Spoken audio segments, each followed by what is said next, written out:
Assalamualaikum dear student. Hope you will all fine and good. Today we are going to discuss about the new topic which is called excretion or storage of a CO2, which is the second topic of a metric bio. तो आज हम second topic के 10th class की bio का second topic chapter 2 उसमें हम पढ़ेंगे कि जो एक्सक्रीशन होती है CO2 की प्लांट्स में वो कैसे एक्सक्रीट करते हैं प्लांट्स और CO2 कैसे स्टोर होता है प्लांट्स के पार्ट लीव में और वो कैसे एक्सेस जो कार्बन डाइऑक्साइड उसको एक्सक्रीट करता है तो पढ़ेंगे। अच्छा, तो हमें पता है कि जो फोटोसिंथेसिस है वो दिन के टाइम होता है, क्योंकि फोटोसिंथेसिस के लिए ज़रूरी है कि मतलब लाइट का होना ज़रूरी है। अच्छा, तो फोटोसिंथेसिस हमें पता है कि दिन में होता है। वो किस पार्ट में होता है? जो भी प्लांट्स के ग्रीन पार्ट्स होते हैं जिसमें क्लोरोफिल होगा उसमें क्या होगा? फोटोसिंथेसिस होगा। सही है। और रेस्पिरेशन भी हमें पता है कि रेस्पिरेशन होता है, दिन के टाइम भी होता है, रात के टाइम भी होता है। सही है। तो जो CO2 प्रोड्यूस होता है प्लांट्स में कैसे प्रोड्यूस होता है? रेस्पिरेशन के थ्रू। कैसे? हमें पता है कि फोटोसिंथेसिस में क्या होता है, जब इनऑर्गेनिक कंपाउंड जब आपस में मिलते हैं तो एक ऑर्गेनिक कंपाउंड्स बनाते हैं जिसे हम ग्लूकोज कहते हैं। जब CO2 और H2 जब आपस में मिलेंगे, जो कि इनऑर्गेनिक कंपाउंड से वो आपस में मिलकर एक नया कंपाउंड बनाएंगे जिसे हम ऑर्गेनिक कंपाउंड कहेंगे, जो कि होता है C6H12O6। अभी ये जो CO2 आया, ये CO2 वो किधर से आया? वो ये जो CO2 है जो कि फोटोसिंथेसिस में यूटिलाइज हुआ था, वो CO2 प्लांट्स ने इन्वायरमेंट से क्या किया? उसको ले लिया, एब्जॉर्ब किया। सही है। तो माहौल से लेकर CO2 उसको क्या किया? यूटिलाइज किया और उससे क्या बनाया? ऑर्गेनिक कंपाउंड जो कि ग्लूकोज होता है उसको बनाया। सही है। CO2 को यूटिलाइज किया। अभी ये जो CO2 है, जब ये फोटोसिंथेसिस हो गया, ग्लूकोज बन गया, अभी क्या होगा? हमें पता है कि रेस्पिरेशन में क्या होता है? रेस्पिरेशन बिल्कुल रिवर्सल होता है फोटोसिंथेसिस के। उसमें क्या होता है कि रेस्पिरेशन में होता है कि जो हमारा ऑर्गेनिक कंपाउंड्स है वो क्या टूट जाता है, ब्रेक डाउन हो जाता है। किस में? इनऑर्गेनिक कंपाउंड से। यानी कि जब ग्लूकोज प्लांट्स को खाने की ज़रूरत पड़ती है तो जब रात के टाइम तो फोटोसिंथेसिस नहीं होता, रात के टाइम तो ग्लूकोज नहीं बनाता। तो रात के टाइम क्या करता है प्लांट्स? जो सारे दिन में जो उन्होंने प्लांट्स ने जो ग्लूकोज बनाया उसको क्या करेंगे? यूटिलाइज करेंगे, उसको क्या करेंगे? ब्रेक डाउन करेंगे। ठीक है। ये इसको कहते हैं रेस्पिरेशन। जब ये ब्रेक डाउन यही ग्लूकोज जब ब्रेक डाउन होगा तो ये फिर किस में टूट जाएगा? CO2 में और H2 में।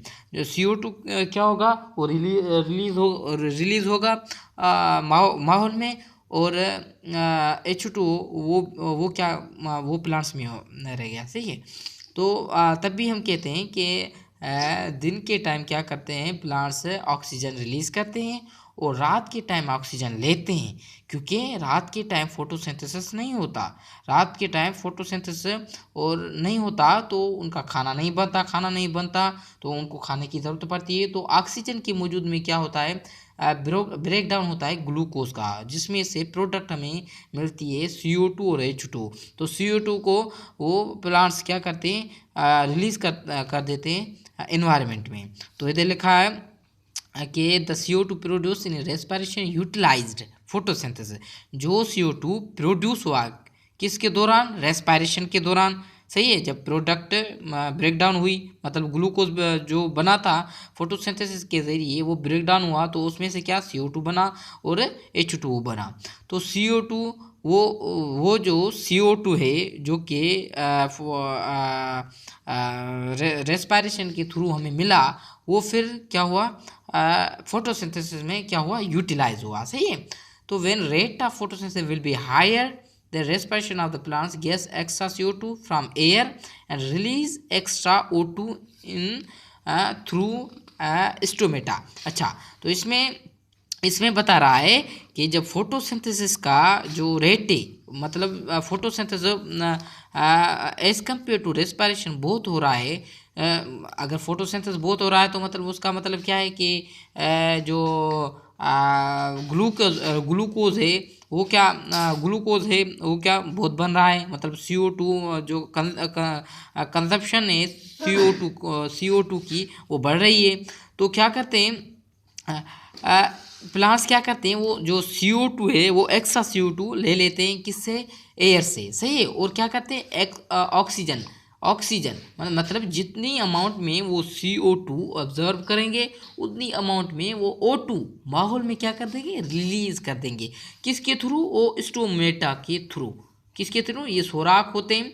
सही है, सोराख होते हैं, इसमें लीफ में सोराख होते हैं जिसके थ्रू क्या करते हैं, गैसेज एक्सचेंज होती है, मतलब CO2 को ऑब्जर्व करते हैं और ऑक्सीजन को रिलीज करते हैं। सही है। अच्छा, इसमें लिखा हुआ है at night plants only perform respiration. रात के टाइम क्या होता है, रेस्पायरेशन। हमें पता है, हमने पढ़ा था कि रात के, क्योंकि रात के वक्त तो रोशनी मौजूद नहीं होती। हमें पता है कि फोटोसिंथेसिस के लिए लाइट का होना ज़रूरी है। तो रात के टाइम सिर्फ रेस्पायरेशन का मतलब क्या हुआ कि ब्रेक डाउन होता है किसका, ग्लूकोज का ब्रेक डाउन होता है किसमें, CO2 में और H2O में। सही है। उधर क्या होता है, रात के टाइम CO2 प्रोड्यूस होता है। सही है। और क्या, उसको क्या क्या किया जाता है, प्लांट्स क्या करते हैं, उसको रिमूव करते हैं, किसके थ्रू, डिफ्यूजन। क्योंकि प्लांट्स में रात के टाइम CO2 का जो अमाउंट है वो बढ़ जाता है। तो हमें पता है कि जब भी कोई चीज़ हाई कंसनट्रेशन में मौजूद होगी वो लो कंसनट्रेशन की तरफ जाएगी। तो प्लांट्स में जो CO2 है उसकी अमाउंट हाई कंसनट्रेशन में और माहौल में क्या है, लो कंसनट्रेट, तो क्या करेगा, CO2 ट्रांसफ़र हो जाएगा माहौल में रात के वक्त थ्रू बॉडी सरफेस, जो प्लांट्स में जो बॉडी सरफेसेस होते हैं। सही है। Green parts perform these gases, जो ग्रीन पार्ट्स होते हैं प्लांट्स के, जो भी ग्रीन पार्ट्स होते हैं वो परफॉर्म करते हैं। सही, स्टोमेटा के थ्रू, या कभी कभी नॉन ग्रीन पार्ट्स भी परफॉर्म करते हैं इस एक्सचेंज को। सही है। बॉडी सरफेस, जैसे कि हमारे स्टेम में एक सोराख होता है जैसे लेंटिसल्स हम कहते हैं, उसके थ्रू भी गैसेज एक्सचेंज होती है। सही है। तो ये हमने पढ़ा। एक्सक्रीशन मतलब CO2 गैस एक्सक्रीट करता है।